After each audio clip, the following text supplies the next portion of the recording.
Nesse vídeo eu vou comentar sobre as 6 ações de dividendos mais recomendadas pelas corretoras. Em primeiro lugar, nós temos a volta da Vale, em segundo a Engie, em terceiro a Petrobras, depois do Banco do Brasil, empatado com CPF, Energia e Itaú. Vamos falar então sobre elas. Banco do Brasil com um PL de 4,26, um PVP de 0,83, não tem como não dizer que ele não está barato, né? Um yield que está no momento em 9,5, mas que deve chegar a cerca de 10,40, segundo aqui as contas que eu fiz lá no início do ano, e vou as manter, né? A gente já vai falar sobre quando anunciou dividendos. E o Banco do Brasil vem de bons resultados, sem decepcionar em nenhum momento. Alguns ruídos políticos quando o novo governo estava assumindo ali com discursos muito ruins, mas assim que a nova CEO assumiu, ela já logo deixou isso para lá e as ações não param de subir.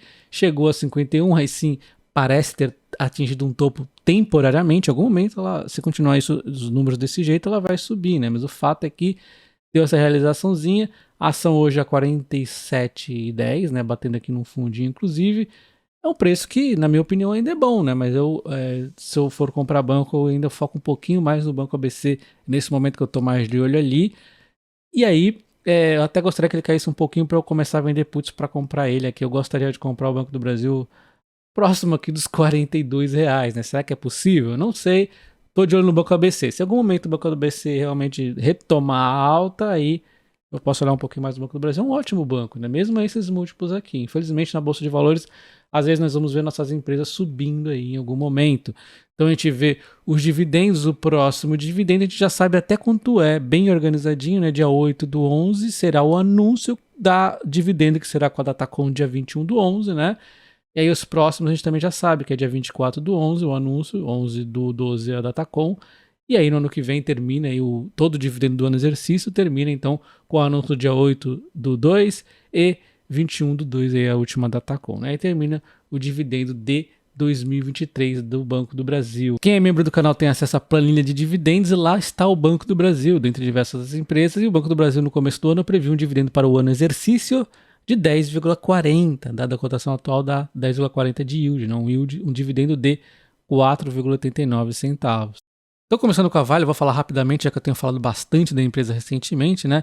Só nos atualizando que a alta vem sendo aí por conta da China, né? O estímulo imobiliário que a China está aí totalmente em foco do mercado. Teve aí as iniciativas para relaxamento das restrições de compra de casa, teve um pouquinho também da queda da taxa de juros, teve uma série de eventos que o mercado está de olho aqui na China e houve um ânimo no minério de ferro, né? Toda aquela narrativa que eu já expliquei detalhadamente, depois a gente atualiza novamente o que está acontecendo na China, né?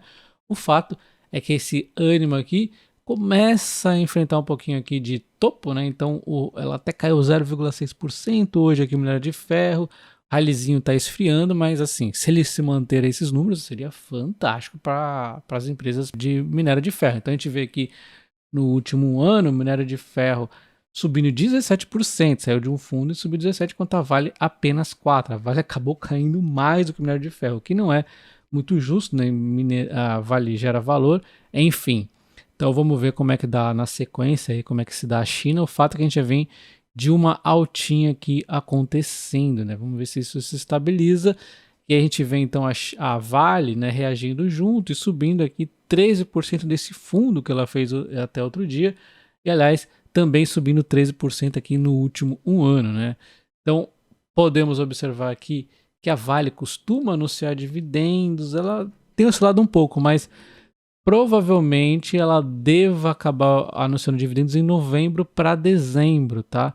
Então, devemos estar a data em dezembro, anúncio provavelmente em novembro. Não tem como afirmar isso, mas assim, seria o meu palpite, tá? Então, o dividendo dela não será anunciado exatamente agora, mas precisa avaliar, né? Ela está abaixo de 70 ainda, pode ser interessante, mas vamos ver aqui que ela está, inclusive, num ponto onde ela está com dificuldade de passar exatamente R$ 70. Vai depender muito do minério de ferro. Se o minério de ferro começar a recuar, a Vale vai acabar recuando novamente, né? Se ele se manter esses preços, em algum momento a Vale volta a subir. Caso eu vá comprar a Vale nesse momento, com certeza vai ser utilizando estratégia com opções, tá? Inclusive, relembro vocês que link na descrição do vídeo e nos comentários fixados tem o meu curso de opções, onde eu te ensino do zero a fazer compras protegidas e também a fazer um dividendo sintético aí com opções, tá? Então, a Vale, pensando no longo prazo, tá um bom preço, mas no curto tem esse pequeno problema agora que pode estar acontecendo. Engie, a Engie é uma das minhas empresas favoritas da bolsa, com uma alta de 10% nos últimos 12 meses e um PL de 10,5. O yield aqui está um pouco incorreto, que não está contabilizado o dividendo que ela teve aqui no dia 21/8, tá? Mas de qualquer forma, a Engie costuma anunciar dividendos no mês 11 e ou mês 12, então poderíamos ter dividendo apenas lá no fim do ano, mas ainda assim a empresa é uma boa pagadora de dividendos e muito resistente a crises. Então a Engie ela vem de uma alta aqui desse fundo e depois uma realizaçãozinha e uma recuperação parcial. Está hoje a R$ 42,00, é exatamente o ponto onde eu começo bem de forma tímida a vender algumas puts, e quando ela bate os 41,10, aí eu já gosto de acelerar um pouco mais as puts e também de repente até comprar um pouco. E quando ela bateu aqui esses preços aqui de R$ 40 quase, né, foi onde eu comprei um pouquinho de Engie e vendi infinitas puts aqui para baixo, mas infelizmente tudo virou pó, ela não chegou a cair mais, né? A Engie é uma empresa que eu compro sem medo, se ela for abaixo de 40 seria fantástico, né? Mas o fato é que nos 41,10 eu já daria me por satisfeito, né?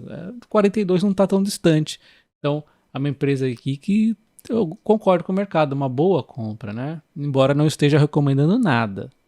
Agora eu vou falar da CPFL Energia e do Itaú rapidamente, porque temos bastante coisa para falar da Petrobras, tá? Então, CPFL Energia, ela vem aqui uma oscilação, mas no último ano uma alta de 6,14%. Se for mais para trás, ela teve uma bela de uma alta, né? Uma empresa que de vez em quando descola em cotação da realidade, e aí a gente tem que aproveitar. No momento, ela está estável, né? Ela vem aqui se estabilizando por esses preços, R$ 35,00. Eu gosto de olhar ela aqui nos 32,60 aproximadamente, bem onde o momento começa a vender puts, mas não tem sido exercidas recentemente, que ela está resistindo, né? É uma empresa que vem com bons resultados. Então a gente vê aqui que a cotação nada mais faz do que seguir o lucro. Se o lucro não para de subir, porque haveria da cotação, né, dar grandes realizações. E aí quando tem essa realização, olha só como foi simples entender o que é esse CPF Energia, né? Não precisou ser muito gênio para entender que o mercado estava meio biruta aqui, assim como em alguns momentos ele acaba ficando biruta, dando uma ótima oportunidade na empresa, né? E aí quando a gente fala de dividendos da empresa, ela costuma anunciar majoritariamente no mês 4, eventualmente no mês 8, mas o fato é que ela só deve fazer o próximo anúncio lá no mês 4, né? Não teremos, então, dividendo da CPF Energia nesse momento, mas é uma empresa que está ali num preço interessante. Falando do Itaú rapidamente, é um banco também que vem entre oscilações relativamente estável no último ano, com uma alta de 5,5% e bons resultados quando a gente compara com os outros bancos. Temos aqui uma queda de cerca de 7% desse topo recente, 8% na verdade, e se ela cair mais um pouquinho, ela bate exatamente num ponto que ela vem batendo algumas vezes e vem aqui, ó, resistindo. Algumas vezes até foi difícil ela superar e agora ela vem resistindo em relação à queda, né, que seria aqui em torno dos 26,60 aproximadamente. Eu não tenho Itaú, eu acabo ficando mais aí com a Itaúsa, né? Que aliás o desconto hold até deu uma diminuidinha recentemente. Então a gente vê aqui em termos de dividendo, o dividendo dela costuma ser anunciado, né, para todos os meses, mas ela temos aqui aquele dividendo adicional mais para o fim do ano. Então talvez surja aí mais algum dividendo lá para novembro ou dezembro, né? E quando observamos a Petrobras, temos que pensar não só na empresa em si, mas também na política e também na macroeconomia que vai guiar aqui os preços do petróleo, né?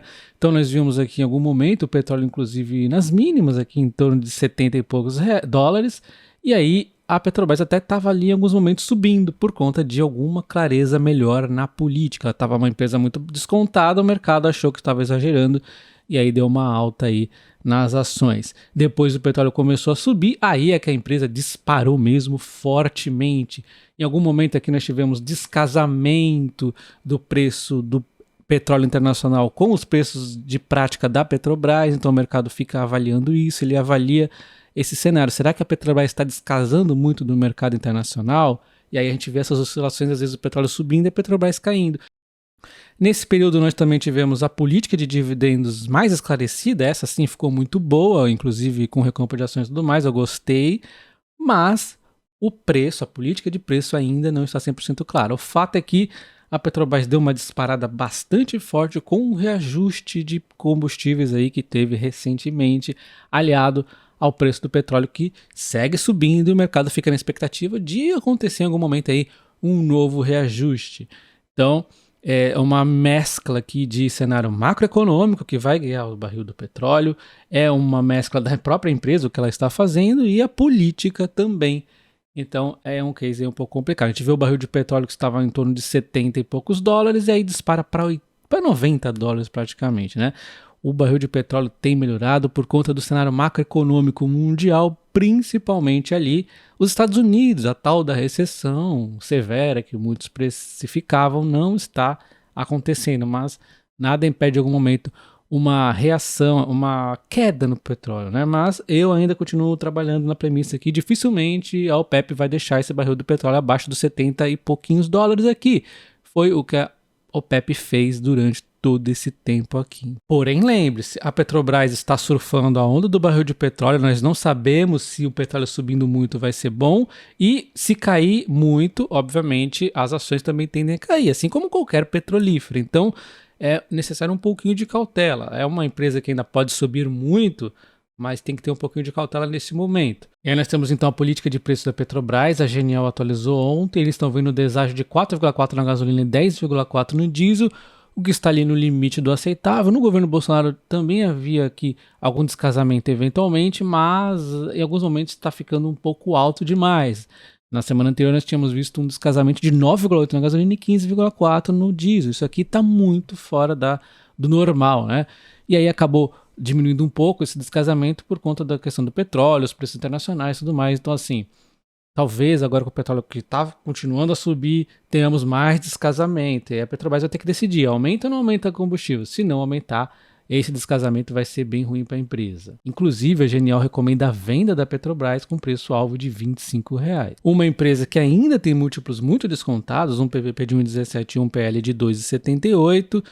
Em termos de dividendo fantástico, não dá para manter esse nível, mas ainda assim pode sim pagar ótimos dividendos, né?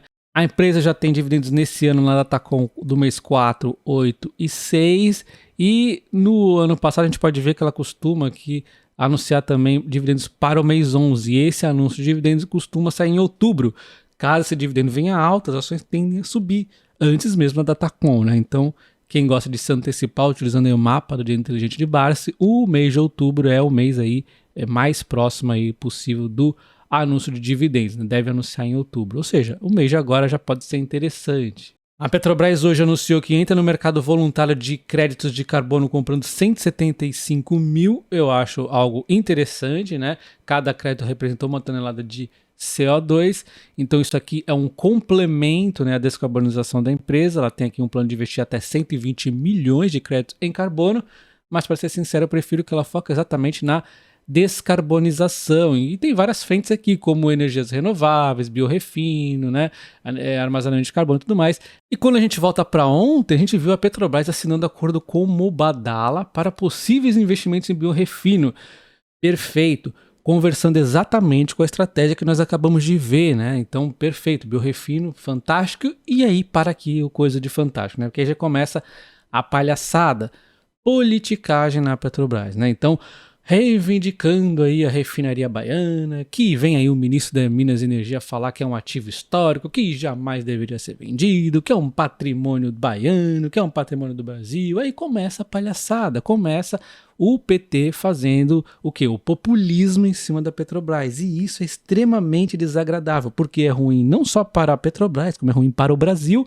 É bom para quê? Só para eles mesmos, né? Então isso aqui é o quê? Lembre-se do que já aconteceu com as refinarias da Petrobras no governo do PT. Pesquisa aí Passadina, pesquisa aí todas as tranqueiras que este partido fez com a Petrobras e as refinarias. Não precisa ser muito inteligente para saber que isso aqui não cheira nada bem, né?